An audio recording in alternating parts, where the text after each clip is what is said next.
Chechiriwo, guys, Suriwano, Mo Uganda, East Africa, and today I'm joined by a Renaissance man who goes by the name of Gideon Kawooya. He's a film director, a writer, an actor, a producer, and a man of many wonders. I'll let him introduce himself. Yes, what up? For me, I won't greet you, Chili Chitia, but I'm Gideon Kawooya, as he has mentioned. I'm one actor, filmmaker, editor, scriptwriter. I do a couple of things. And basically, I call myself a cinematographer. I think I fit that now. Yeah, I do. I think that's me. Okay. So, Giddy, what made you become an artist in Uganda, East Africa? Wow. I think my story is a very long story. I wonder how much time we have. It's very long. It started way off when I was just a baby. Yeah. It's been a very long ride for me. Kuvanga nkyali muto nayagalanga nnyo ebintu by'okwerabisa. I wanted to be visible. I wanted to leave a mark everywhere I left. And I started off by dancing traditional dances in school. I was doing drama in school. I was doing Sunday school choir led by my mom, the lady that raised me. She introduced me to this church choir music, and I think it's the root of what I am today. Because in there, I learned being a leader. I learned being aggressive on what I really like to be. I think that's where I get most of my foundations. And that's when I got introduced to film, I think later in my A-level. In my senior six vacation, I seriously started film. But it had been something that I had gone on progressing with. I'd been around camera. In fact, when you look at our family events, you would be surprised to notice to wonder where is Gideon in these photos. Because I was always the man behind the camera.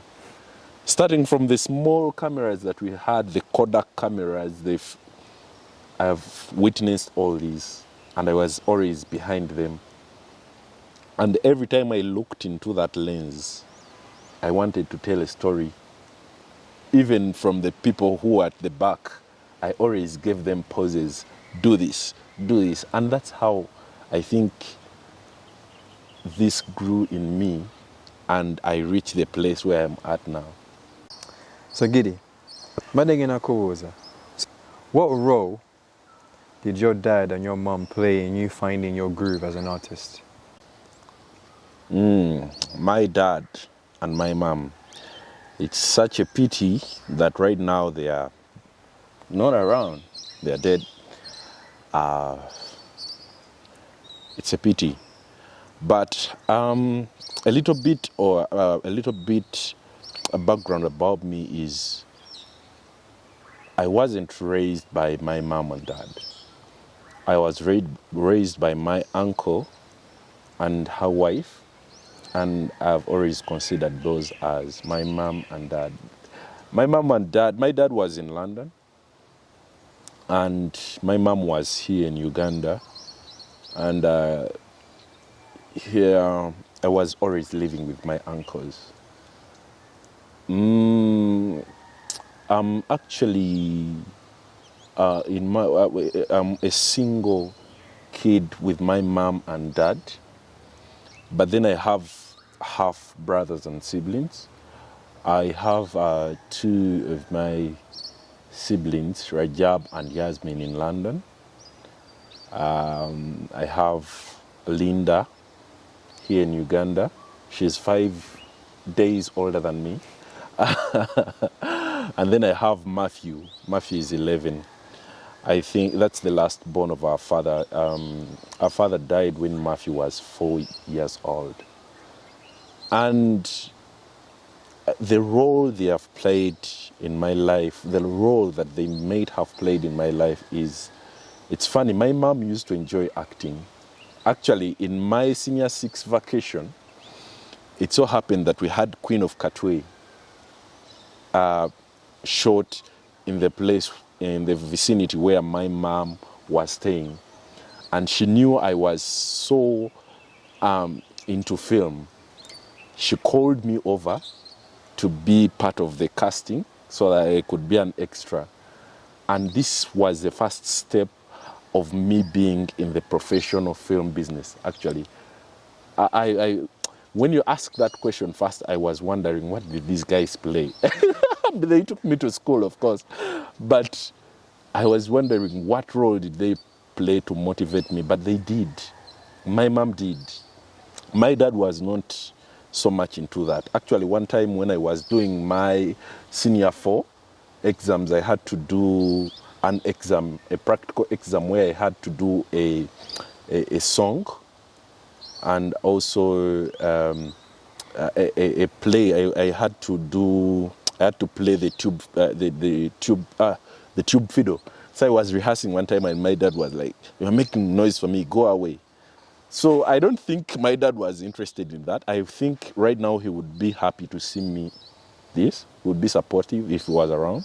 But my mom was really interested. Actually, she happened in Queen of Katwe. She acted. And there is a part that she acted. I don't know if I could share it with you. Sometime I will give you a short clip. I didn't think I captured it, but she was behind Lupita Nyong'o when this kid, this Queen of Katwe kid, the main actor was coming back from some competition abroad. And she was also the lady in between, who was dancing between the band. There was a band playing when they were welcoming back this girl who had become, a champion in chess. So she's that lady, that brown lady. If you ever watched Queen of Katwe, you would see her. So I think she was also, she's one of the people who motivated me to be where I am. And I'm so proud, to have siblings abroad. We have always been talking. They're also creative. Rajab is a very creative person. I'm sure if he came back here to Uganda, would be on, I don't know, would be something else, because I know he's very good at music and music production. And Yasmin is also a free soul. Linda is also a free soul. Matthew has been acting. And I could share videos of Matthew acting. So I think this is also something that we take up as a family. And it has always been one of the factors that has motivated me to be what I am today. So Giddy, what on Gamentino? Queen of Katwe. What role did Queen of Katwe shape you into the filmmaker you are today? Like, what difference, how did this film, change your narrative in being a filmmaker? So, Queen of Katwe played a very major, a very big role in my transition from being a regular entertainment boy who used to enjoy dancing and singing to going professional. I'd never been on such a professional set. This was a set done by Disney. And it was, it was something that was handled by Hollywood. A place where I wanted to be, a place where I still want to be one day. So when I get this opportunity, my mom calls me over to come and cast as an extra. Extras are paid, anyway, maybe I'm not supposed to talk about what they were paid. I don't remember what the contract was speaking, but it would have been something that's not supposed to be said outside. But I came in as an extra, and by chance, because of my performance, maybe because also of my look and the passion, the assistant director had noticed me from a day before I came on set. I'd always been around, looking around, but not getting an opportunity even to feature as an extra. So the AD called me and took me from, they were telling us, okay, move from this side to this side. Don't look in the camera. But he brings me in and says, you know what? We have got some emergency. We have changed the script somehow. So you are going to say some few words. You are going to call this boy Owakasoli, and the boy is going to be hit by a border. And this is one of the things that, you know, where my life, you know, of being a creative and a film personnel started from. And from then I started thinking, I was planning on doing law at campus because I was in my senior 6 vacation. But then that's when I went back home and I told my uncle, you know what? I'm going to do filming. That's what I want to do. I was like, what do they study in film? What is that? That's not even a course. You can't do that. And I said, I'm going to do this. And I joined Makerere University. I started studying. When I went back to holidays, they used to ask me, now what are you studying? And I had very many pamphlets of drama, what? And I used to show them these pamphlets. And when they looked through, they were like, as you study a lot, we thought you were just going to be there playing. I told them, this is a serious thing. Back then, those people didn't really recognize film being something that, you know, somebody would study and get money from. And even one of my uncles was like, Oba, you do procurement. You do a course in procurement. And I asked him a question. Will you give me a job after I finish that? I was like, you never know. I was like, but I can get a job of my own when I study this because I will be more independent. And, you know, I've always been rebellious in my life. So I think I insisted and I did this course, and that's how I am today because of that. So yes, Queen of Katwe did a big thing in my life. You're a lawyer, like law. So was there a point in your life when you were thinking about becoming a lawyer? Like, did you ever look into that? Yeah, I've always wanted to be a lawyer. I've always wanted to study law. Actually, if you look at all my life from primary 4 to way university, I was always in the sport of leadership. And what's leadership without the law?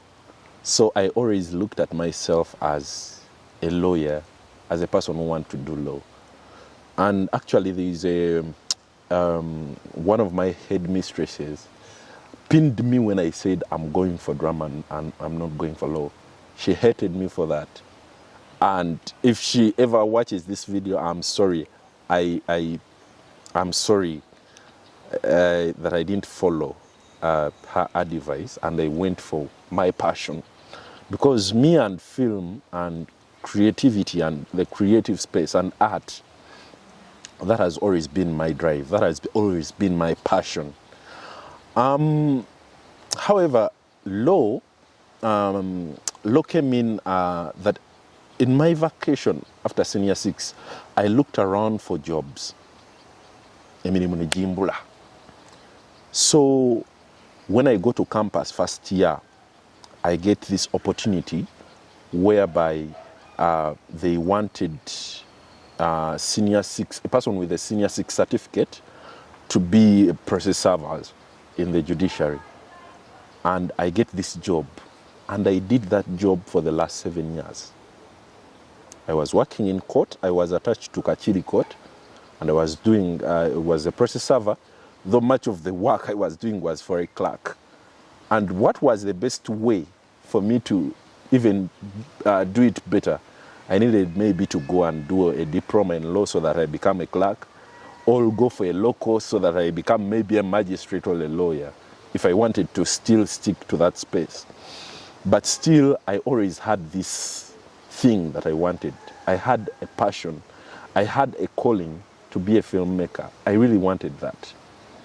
So from time to time, I used to get opportunities to do little bits of documentary work, little bits of photography, and I was doing events also over the weekends, doing weddings and introduction ceremonies. So it kept me around the film spot. And just 2 years ago is when I said, no, let me put this away and focus on doing the film business. And it has been very good, actually. I'm getting more than I was getting in court. So I feel Uganda is still a virgin territory when it comes to arts and creativity. And there is still more stories, there is still more opportunities that even a young filmmaker out there should look out for. So I'm starting my journey as a filmmaker. I feel like I'm just starting, but I feel like I'm almost there, actually. I feel like the future is near. Uganda is yet to be recognized. You have seen people do it. You have seen Lukman Ali. You have seen many Ugandans who are now doing it. I've even just heard of this man who is doing an animation for Nickelodeon. And it looks very nice. Actually, it looks very professional. You may think it was done in Hollywood. But this is a Ugandan artist.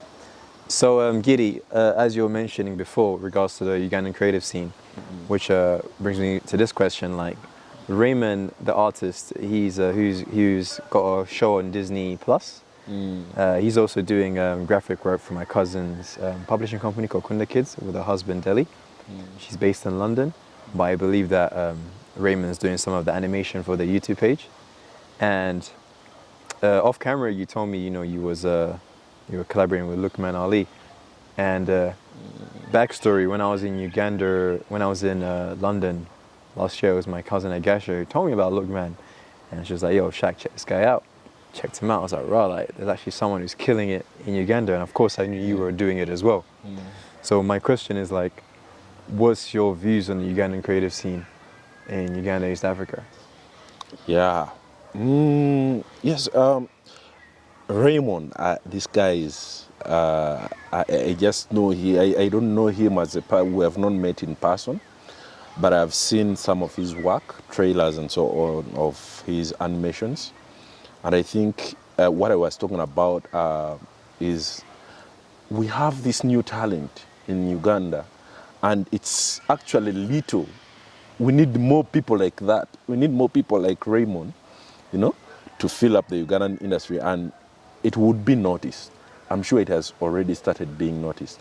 And we also, the upcoming maybe creatives in the field of film, will also have hope that will be noticed one time, So you talked about Lukman Ali, and what do I want to say about Lukman Ali? Yeah, so Lukman Ali's first film that featured on Netflix, which is the Girl in the Yellow Jumper, I happened to do a little bit of continuity. I was a continuity personnel on that set, and I didn't really go deep. We did it for a very long time. It was shot in bits and pieces because, one, I think there were challenges of money, and also a lot of things kept on changing. A lot of things kept on changing that I can't mention because I was not in the direct process of producing. I was just somebody who came in as support on the crew. So I happened to assist him, and I was around him. And I have always come on learning something, one or two things about him and about the way he has pulled off such amazing films. You have seen Brotherhood. You have seen many of his short films. He's really doing good, and I feel like Uganda's creative art industry at the moment is not doing bad with people like that, with people like us. I'm not so much into film at the moment. Just like you would notice from many creative people in Uganda and filmmakers, most of them, you see, it's right now film in Uganda, it's really not very easy to source, to get money from it, to extract money from it. But then it needs money to invest in. So people like us who are just coming up, we have to do documentaries, commercials, a little bit of short films, a little bit of music videos, in order to collect money to invest in the film scene. And before you are noticed by producers and people who have the money, sometimes it's hard for you to just, come and tell them, I can do what Lukman does. You have to prove it. So the Uganda film scene at the moment is good, and it's yet to be profitable, but you need to, how can I call it? You need to strategize yourself. You need to position yourself in some way or another. Myself, I feel I'm still doing the little adverts, get money to, accommodate my own personal bills, but also as I'm fundraising for some few short films. And I'm sure before the end of this year, I would have pulled off at least one of my short films. I have scripts ready, but I'm still looking for the funds to invest in that. So, Giddy, man, you really enlightened me on many things, like I said, man, my cousin Agasha told me about Lukman Ali last year, and, Raj told me about you, so I was like, I always knew there was two filmmakers who were doing amazing things in Uganda. Of course, I've been meeting others now, but, my thing is now is, where do you see yourself in the next couple of years as a filmmaker, as an artist, in Uganda, East Africa, on the African continent, or in the world, man? Yes, of course we are on the road to being to greatness.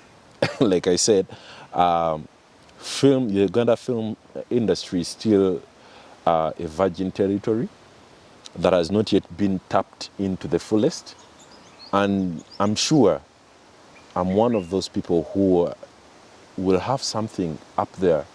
I don't know whether Netflix will still be the biggest platform for filmmakers, but we have, for now, it is, and I hope in a few years to come, I will have something on Netflix. I will have something on the biggest platforms that we have around. And like I said, it's a work in progress. I'm hopeful. I've always been hopeful, and I will always be hopeful. I'm one of those people who are stubborn, and I call myself stubborn, but it's being aggressive. I'm an aggressive person, and I'm sure in a few years I will be recognized and people will discover the art that is behind my scar. I'm sure also every day is a learning space for me. Every day there is something I learn. And I'm sure the more I learn, the more I become better. And the more I become better, the more I will produce better things. So believe me, in a few years to come, I'm hopeful that my work will be out there and it will be recognized, and people will be able to look at stories behind my eyes. Do I call them eyes? But they will look at the stories I have in me. And nga bw'okimanyi n'akasente nako tukaagala, so most hopefully I would have financially moved from one level to another. So I'm just hopeful, and I'm sure every Ugandan out there is hopeful. Yeah. Yeah. So guys, that was Gideon Kawooya. You know, he enlightened me, and I'm sure he enlightened you guys as well watching, who stayed through this long. And like on the Ugandan creative scene, which is what it means to be a Ugandan in East Africa, also what it means to be an African on the African continent. You know, there was many things Gideon, you know, delved into. But like I said, guys, these are the many conversations that will be coming out of Uganda, East Africa. And you know, like when I initially started this thing, like it was, someone asked me, the other artist asked me, Shaq, why did you start this? And the reason why I started these conversations was because I was in London and I just got sick and tired of people just, you know, having different narratives of Ugandans, you know. And me myself, who was in London as a Ugandan, I was like, I know there's other ways people can see Ugandan. So I had that drive that when I come back to Uganda next time, I need to make sure I capture the creative so they can see what they're thinking, what their voice, what their ways of living, you know. Because when I'm in London and people speak of Uganda, they always showed me these other narratives that I didn't approve of. So that's one of the reasons why I made the UG Creative Sessions. And I also like to add that I plan on, you know, doing other sessions in East Africa and on the African continent. We're only just getting started. As always, you can find me on A1 Illustration on IG, Rukoza on Twitter. I also like to shout out to my DOP, Jonathan Tabaro. You can find him on IG as well. The hand is always below the video. As well as that, he's graphic design company, graphic design house. And I'll give the floor to Gideon where you can find him. Yes, you can find me on Instagram, Twitter, and YouTube as Gideon Kawooya, and also a little bit of TikTok. Yeah, his TikTok's actually funny. Hey guys, that's it, man. Stay tuned, man.